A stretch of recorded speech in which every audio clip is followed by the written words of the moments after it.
এদিকে নিখোঁজে দুদিন পর বাড়ি ফিরল হাওড়ার রাইফেল শুটার দময়ন্তী। হাওড়ার রামকৃষ্ণপুর ঘাটে ছিলেন দময়ন্তী, জানিয়েছেন শুটারের বাবা।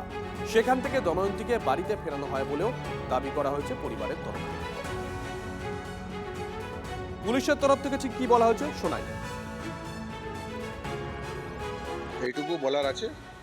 আর ওর কিছু ইস্যুস ছিল বাড়িতে প্যারেন্টসের সাথে, ওর স্টাডিজ আর স্পোর্টস নিয়ে। এর বেশি আমরা বলতে চাই না, ওর জন্য বেরিয়ে গেছিলো। আমরা we are very happy that she has been recovered.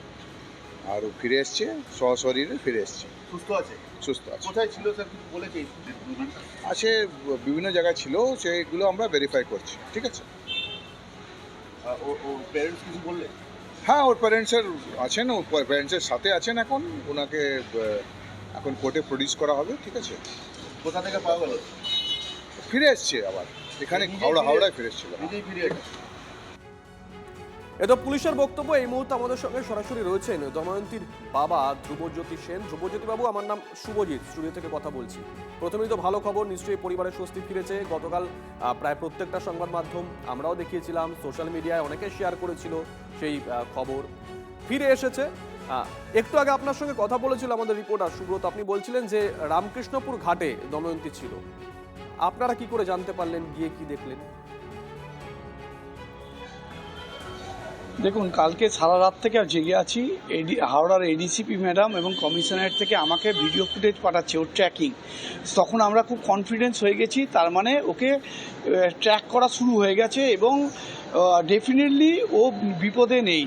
এবং সকাল 5টার সময় একজন মহিলা তার বরকে ফোন করে জানায় অন্যের ফোন থেকে যে দময়ন্তী সেনকে নাকি দেখা গেছে রামকৃষ্ণপুর ঘাটে।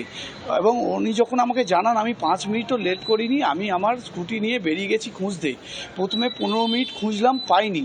হাওড়া স্টেশন অবধি গেলাম, হাওড়া স্টেশনে দেখলাম, তখনও পাইনি। তারপর আমার কি মনে হলো, আমি আবার ব্যাকে এসে রামকৃষ্ণপুর ঘাটে যেখানে টিকিট কাউন্টারের পিছনের সিটটা আছে, সেখান থেকে যেতে গিয়ে দেখলাম আমার মেয়ে বসে রয়েছে। এবং আমি ওকে যেই পিছন থেকে বললাম, কি মা তুই এখানে, তুই কোথায় গেছিলি? তখন এবং আমি কেঁদে ফেলেছিলাম। তখন বললো, বাবা কেঁদো না, আমায় বাড়ি নিয়ে চলো। এবং আমি ওর সাথে আস্তে আস্তে ওকে বাড়ি এনে আগে চান করালাম, খাওয়ালাম, তারপর কথা বললাম। স্যাররাও কথা বললেন। আমি প্রশাসনের হাতে তুলে দেওয়ার আগে যেটুকুনি কথা বুঝেছি, ও তো ওয়েস্ট বেঙ্গল বোর্ডে পড়ে, ওই স্পোর্টসের জন্য ও হয়তো কোনো অ্যাটেন্ডেন্সে ছাড় পায় না এবং ও ক্লাসে গিয়ে একটু ঘুমিয়ে পড়ে। সেখান থেকে গার্জেন কল হয়, সেটা নিয়ে আমি হয়তো ওকে বোঝাই যে তুই একটু ঘুমোবি না, যতটা পারবি পড়াশোনাটা চাপ কম নে, রাইফেলটা যদি ব্যালেন্স করতে না পারিস, মানে এরম কোনো কিছু থেকে ও হয়তো কোনোভাবে কিছু চাপ নিতে পারিনি বা ব্যালেন্স করতে পারিনি বলে মনে হয়েছে এরম সিদ্ধান্ত নিয়েছিল। কিন্তু ও নিজেই বললো, বাবা আমি ভুল করেছি, তোমাদের কাছে ফিরতে চাই। আমি খুব আমি আনন্দিত যে আমার মেয়ে আমার ঘরে সুরক্ষিত হয়ে ফিরেছে। হ্যাঁ, আমার সাথে ও শেয়ার করেছে। আস্তে আস্তে যেতে আমি স্কুটি করে যখন নিয়ে যাচ্ছিলাম রামকৃষ্ণপুর ঘাটে, তখন আমি একাই ছিলাম। সে আমাকে বলছে যে বাবা আমি খেলতে চাই। আমি বললাম, মা তুই তো খেলিস নি, আমি কথা বলবো, আমি তোকে গ্যারেন্টি দিতে পারছি না। সঙ্গে সঙ্গে আমি যিনি অলিম্পিয়ান জয়দীপ কর্মকার স্যার আছে, যিনি হাওড়া রাইফেল ক্লাবের অভিজিৎ স্যার আছেন, তাদেরকে ফোন করলাম। মনোজিৎ কর্মকার স্যারকে ফোন করে বললাম যে স্যার আপনি মেয়ের সাথে কথা বলুন। ওনারা ফোনে কথা বললেন। মেয়ে তখন বললো, স্যার আমি খেলতে চাই, আমি যে খেলাটা মিস করেছি আমি খেলতে চাই। সঙ্গে সঙ্গে আমি RTS এ মেলও করছি এখন এবং সব ডকুমেন্ট নিয়ে এসেছি, যাতে প্রশাসন আমার হাতে অতি দ্রুত মেয়েকে তুলে দেয়। কারণ মেয়ে যেটা চাইছে, আমাদের যারা স্পোর্টস কভার করে প্রত্যেকটা রিপোর্টার, ও লাস্টের বছর কনসিস্টেন্ট ভালো খেলে যাচ্ছে। মানে খেলাধুলা করা যাবে না এরকম কোনো জায়গা থেকে বাধা ফাধা এসেছিল কি স্কুলের তরফ থেকে বা কারোর তরফ থেকে, যে খেলাধুলো করে কি হবে, কি করবি? একদম না, ও খেলাধুলো করে।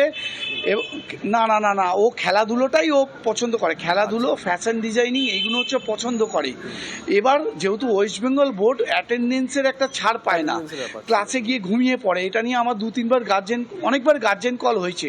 এটা নিয়ে হয়তো আমি ওকে বলেছি যে মা তুই ক্লাসে ঘুমোস না, বারবার গার্জেন কল হয়, আমিও একটা স্কুলের হেড টিচার, আমাকে কথা শুনতে হয়। হয়তো এইটা ও মনে নিতে পারে। আমি বকাঝকা করি না, না ওর মা বকে। ওর ঠাকুমা তো প্রায় অসুস্থ হয়ে পড়েছেন, আপনারা দেখেছেন। আমরা দুদিন কোথায় ছিল দময়ন্তী? শুধু মেয়ে সুস্থ হয়ে ফিরে আসুক। এবং দুদিন কোথায় ছিল, খাওয়া দাওয়া কি করেছে সেটা স্যার আমি পুলিশ প্রশাসনকে জানতে বলেছি।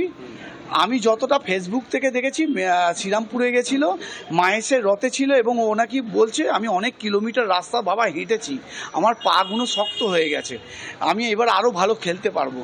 মানে ও এরম কথা বললো, তাতে আমি এগুলোকে গুরুত্ব দিইনি, কারণ আমি জানি ওর তো স্পোর্টস কাউন্সিলিং আছে, কাউন্সিলর হয়, তাদের সাথে কথা বলাবো, তারা এবার যেটা বলবে আমায় আমি সেভাবে করবো, কারণ আমি মেয়েকে সর্বাঙ্গী দেখি।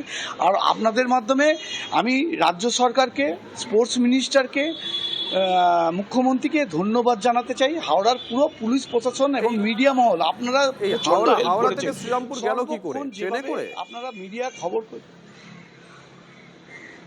ট্রেনে করে গেছে সম্ভবত, কিন্তু সেইগুলো আমি জিজ্ঞেস করিনি, কারণ এগুলো হচ্ছে পুলিশ প্রশাসন জানবে।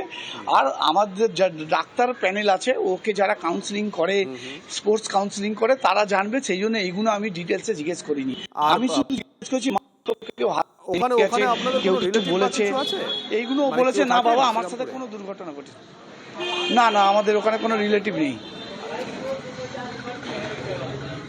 বেশ, ধন্যবাদ আপনাকে, ধন্যবাদ, ভালো থাকবেন।